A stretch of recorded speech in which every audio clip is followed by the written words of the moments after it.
There's a lot to love about Ireland. The beautiful countryside, Irish dancing, the accent. Hi, I'm Niall Horan. Leprechauns. Okay, they're not real, but they're cool. But those aren't the reasons why Ireland is in the news at the moment.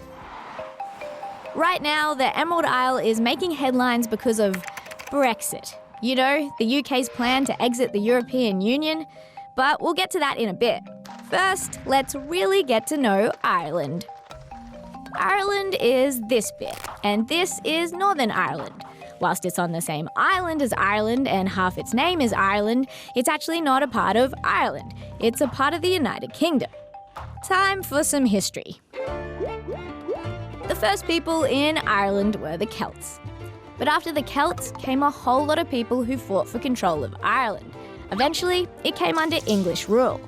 Lots of Irish people weren't happy about that, especially seeing as English rulers were Protestant, a type of Christian religion, while most of the Irish were Catholic, a different sort of Christian religion.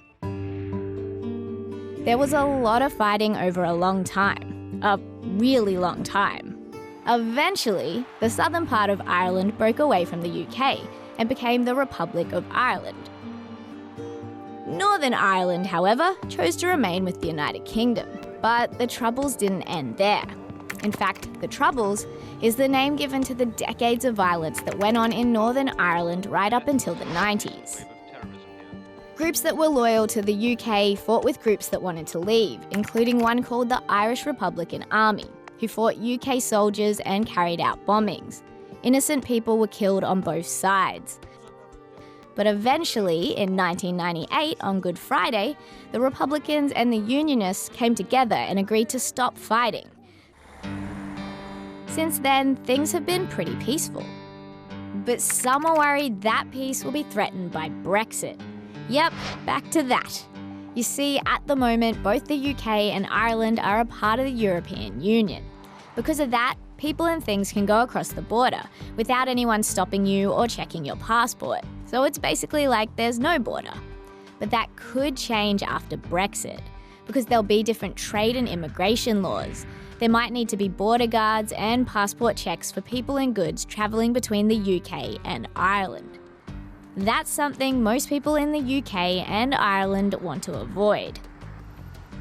Aside from making it much harder for people who live and work around here, there are worries it'll remind people of the bad old days, when there were armed guards and violence on the Irish border, and maybe even stir up old tensions.